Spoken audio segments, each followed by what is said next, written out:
तो ये तुम्हारे रिश्तेदार का घर है? हाँ, एक छोटा सा झूठ था। तुम्हारी सोबत में कहीं मैं भी झूठ बोलना ना सीख लूं। तुम तो मुझसे कुछ सीख नहीं रहे हो। अरे नहीं नहीं, ये सच नहीं है। अब उन्हें सीखा कि औरत का लाइफ आदमी की लाइफ से कितना डिफिकल्ट होता है मालूम। बात करता है। हाँ, लेकिन ये मीरा की जिंदगी एकदम बेकार है। अच्छा हुआ अपन साला आदमी पैदा हुआ। चलो, आधी दुनिया पे क्या गुजरती है इसका कुछ तो एहसास हो रहा है तुम्हें। तुम औरतों के साथ ऐसा ही होता है क्या? तुमने अभी देखा ही क्या है। हाँ, मतलब हम लोगों की पत्नी मर जाती है तो हम दूसरी शादी कर लेते हैं, पर तुम लोगों का पति गुजरता है तो तुम बेरंग कपड़े पहनकर पूरी जिंदगी कैदी की तरह गुजारते हो। नौकरों जैसा काम, ना नाच ना गाना, और पूरी जिंदगी अकेले, किसी मर्द से संबंध नहीं। सोचूं तो भी डर लगता है। अब जब मेरी नजर से दुनिया देख ही रहे हो, बताओ क्या पता लगा कर आए हो? दिन में एक बार बाहर जाती है, मंदिर।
मेरी मदद करो, खुदा के वास्ते तुम्हें मेरी मदद करनी पड़ेगी। हाँ, लेकिन तुम हो कौन? मैं बहुत दूर से आई हूँ। अच्छा, आओ आओ।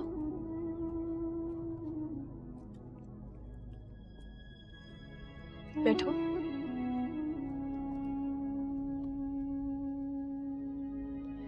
अब बताओ, परेशान क्यों हो?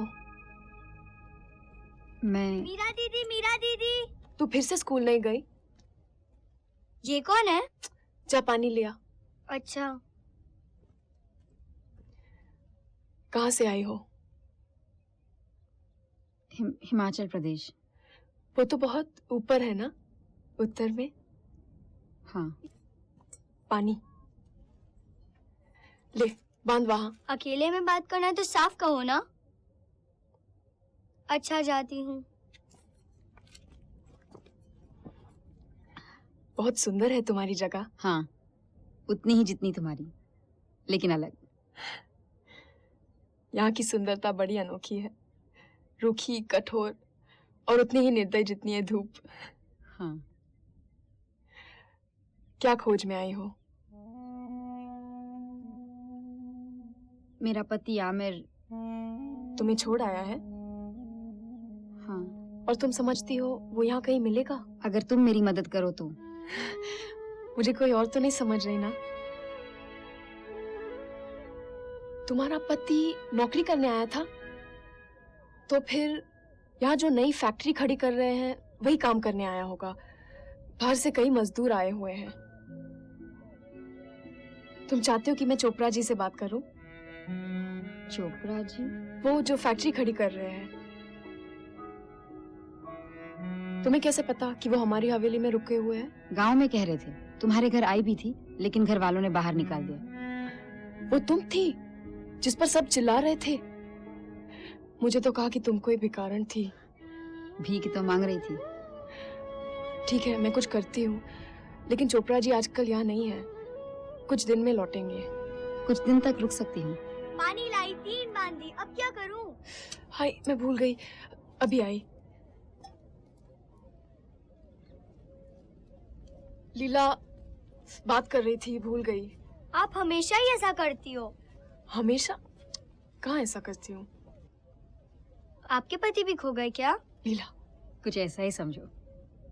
तो फिर आप भी इस पेड़ पे डोर बांधने आ जाना, वो लौट आएंगे। दिल को समझाने के कई तरीके होते हैं। मैं तुम्हें आमिर की तस्वीर देना चाहती हूँ। कल आओगी यहाँ? कोई शक, जेल से निकलने का एक ही तो मौका मिलता है। अच्छा।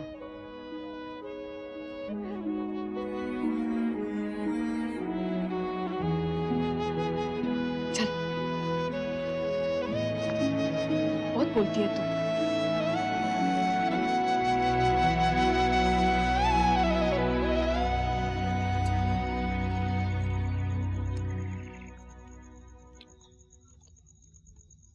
तुम्हें उसे सच बता देना चाहिए था।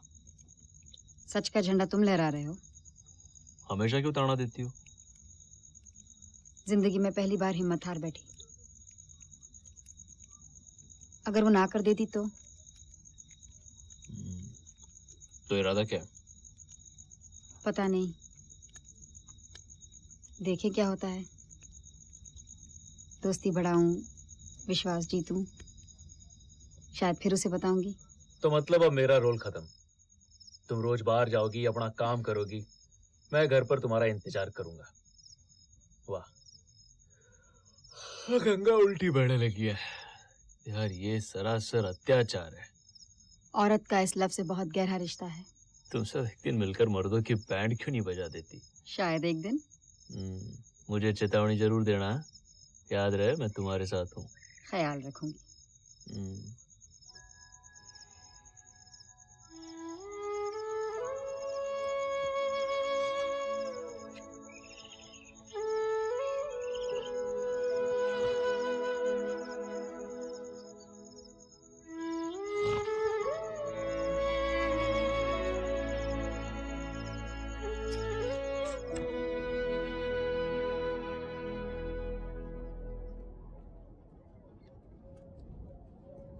कैसी हो? अच्छी हूँ।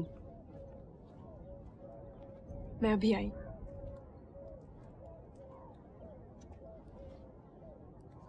सलाम वालेकुम। सलाम। जवाब में तुम कहो वालेकुम अस्सलाम। वालेकुम अस्सलाम। स्कूल जाती हो? हाँ, कौन सी क्लास में? 5वीं में। चल उठ, ये ले।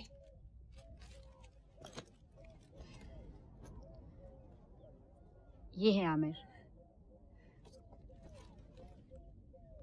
क्या है? मुझे भी सुनना है, शायद कुछ सीख लूं। सीखने की इतनी मनोकामना है तो स्कूल बराबर जाया कर। ठीक है, कर लो अपनी खुसपुस।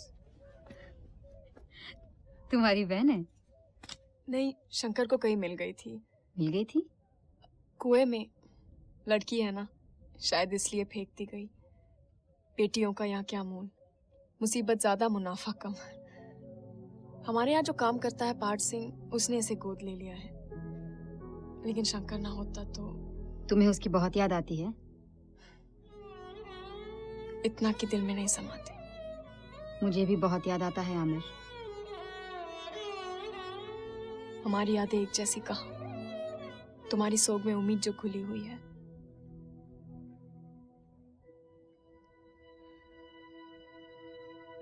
मुझे नहीं कहना चाहिए था, दुख दर्द का नाप तोल नहीं किया जाता। मेरी बात का बुरा मत मानना। तुम सचमुच बहुत अच्छी हो मीरा। अच्छी वच्छी नहीं है। कितने दिन हो गए रसगुल्ले खाकर? पहले तो हम कितना खाते थे, अब कहती है पैसे ही नहीं है। ढीला, रसगुल्ले तो मुझे भी पसंद है। चलो सबको आज मैं खिलाती हूँ। चलो। नहीं नहीं, हम नहीं जा सकते। क्यों? इजाजत नहीं है। किसकी इजाजत लेनी पड़ती है रसगुल्ले खाने के लिए? बात यह है, कभी कभी हमें रोकने वाला सबसे बड़ा संतरी होता है हमारा अपना डर। जो मन चाहे वही नहीं किया जा सकता, क्यों नहीं? क्योंकि अपने आप के लिए जीना स्वार्थ है। और अपनी ख्वाहिशों का गला घोटना गुनाह। कभी अपनी मन की बात सुनो, उसकी ताल से ताल मिलाओ, तो जीने का मजा कुछ और ही है। जब रास्ते में कोई रुकावट आ जाए, आंखें बंद करो और लगाओ छलांग, ईमान की छलांग। और अगर पार ना पहुंचू तो? अगर ईमान हो तो पार क्यों नहीं पहुंचोगी? ईमान की छलांग। देखा कितना आसान है। चलो।